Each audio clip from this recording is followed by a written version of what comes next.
Alright, so I'm not a good YouTuber, but I'm not doing this for the fame or the money. I'm just doing this to share with my family and friends and anybody else that's willing to give up some minutes of their life to watch this crazy nonsense. So anyhow, where I left off, these were holes. These were rusty. They were holes. I cut them out. I made these panels. Excuse me. This is a shrinker stretcher setup that I got. I made sure I got the pedals in the stand. It makes life a lot easier. But anyways, I basically measured the piece out. I measured the height, and then I measured how big the flange had to be.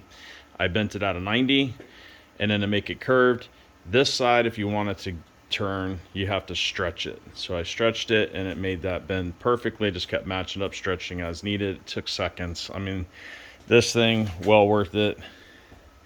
So I made that top piece and I welded it, and then it's pretty good. So the bottom one, it was a little rusty on the bottom, so I made a flange for the bottom so that way I can make up some of the rust. And this one took a little bit more of a beating, but I'll planish this out and this will be nice and smooth. So I measured the height, I did a flange, and then I did a reverse flange. So this here I had to stretch, this here I had to shrink on this side to shrink it. And that's what made this curve. And that one was a little bit tougher than this one, but I got it. It looks good. It'll keep the water out. So on this side, I have this patch piece here to make. No big deal after doing something like this. I got the bottom one done. I got a little finish welding to do on this piece. I got to go around this bung. That is actually, it's not just a drain, it's actually the access port to the drain plug of the engine that'll change the oil. So I got to weld around that. And then just check my welds and weld up any little pinholes that I find. On this side, I still have this little piece to do. I'm going to do a small patch panel here and here. No point cutting this all out. This is still really solid. So I'm just going to cut as needed. Then that'll be done. I decided to weld this piece back on. So this was like the first thing that I cut off. Let me get this light out of my face. Here we go. We'll put that there. I love these Harbor Freight lights. Those things are awesome. I had originally cut this whole piece off because I thought I was going to make it and put a whole new piece in. I could have. My bead roller is a smaller one. That does not do 16 gauge very well. I fought with it. I made this bead here. This is a 1/4 inch deep. It's normally only an 1/8 inch deep on most beads, but this is a 1/4 inch. I had special beads made by Woodward. They make custom dies. So I had some dies made, and I did it for the width and the depth. And I mean, this is all rust. Well, eroded away with rust, but this matched up really nice, as you can see. So I got the right depth. This is 16 gauge. What happened was I did the whole panel, but I'm doing it by myself and I'm hand cranking it. I did buy the motor for the bead roller, but I didn't put it on. And so I'm like, I'll just hand crank this out. What a tough thing to do. I'm trying not to curse. I got kids out here. It was not easy. I did go over this like 15 times. It curved like a snake towards the end. I guess I was getting tired.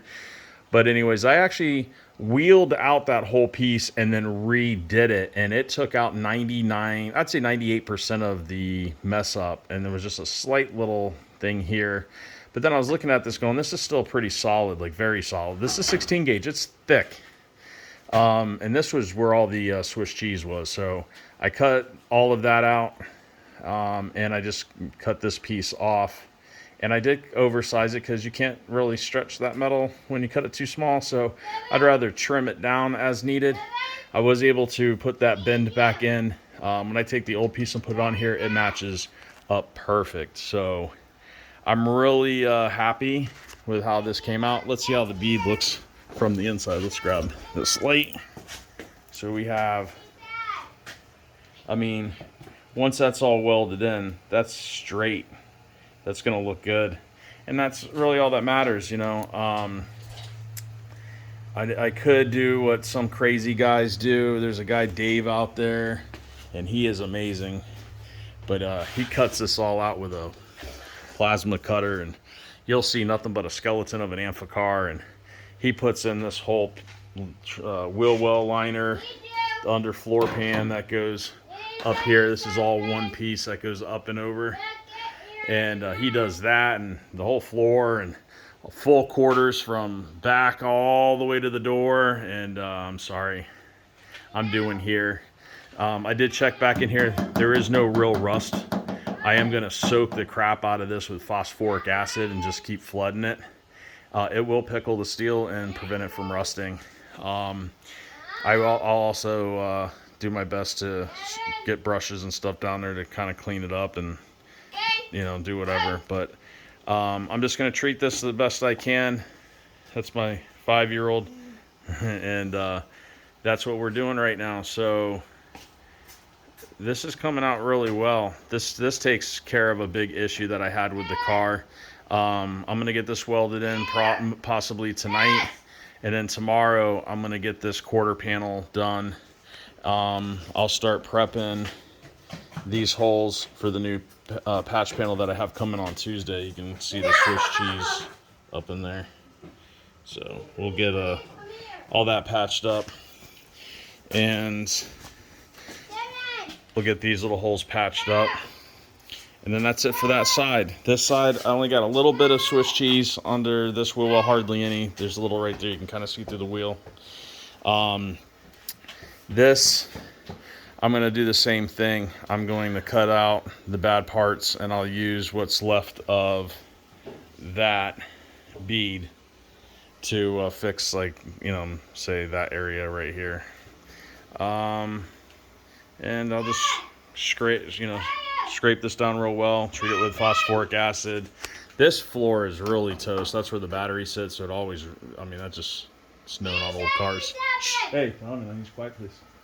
We're gonna get that all replaced, and then we'll do this quarter panel. And then that'll be it for the holes that are in the car. The rest of the car is fine. We'll get the rub rails back on it. As far as painting it, I'm not going to paint it. I am going to buff out. This actually buffs out, believe it or not. This lacquer paint is pretty awesome. I mean, it's going to have some blemishes, but it'll be shiny. And I'll just spray this with primer, grind down the weld, spray it with primer, and then I'll shoot it with some red just to kind of hide it a little bit.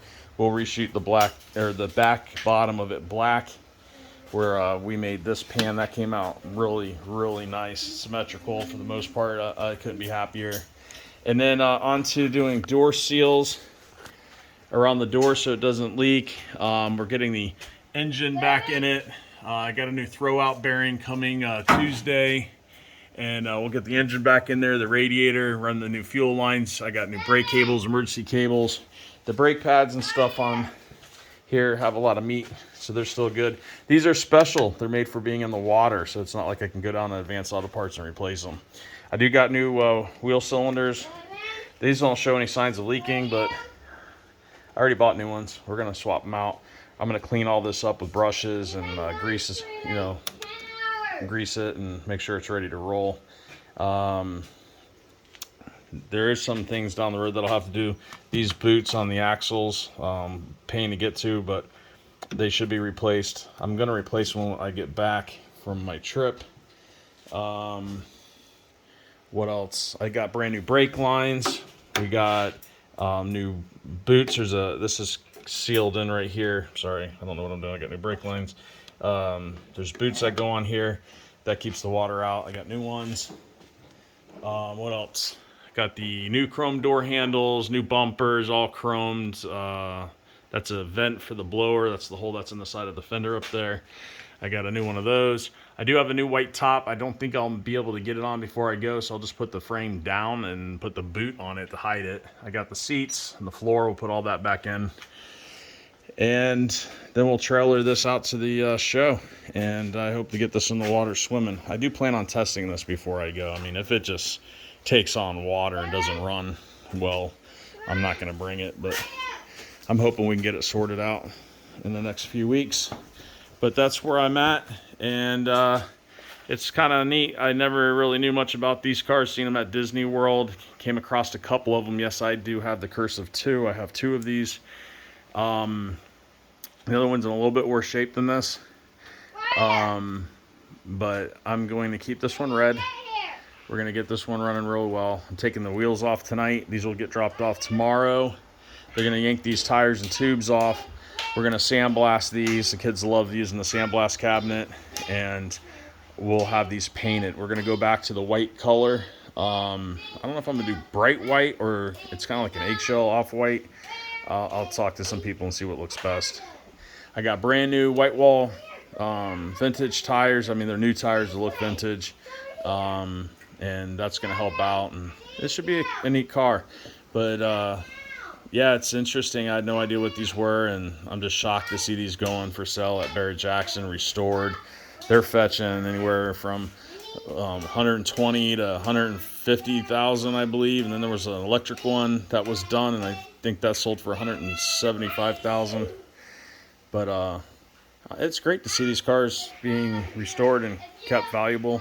I'm trying to not do a full restoration, but if I take care of the metal that's still here and I just replace what's rusted and I do it well and I hide the seams and, you know, it makes it to where it's not noticeable, that's really all you need. I mean, I don't really want to put, you know, Chinese metal in this car. It's all German metal. That's why it's lasted so long, especially being running the water all the time. So that's my video for today, and that's where we're at. So I'll try to make one tomorrow. See what happens. Take care.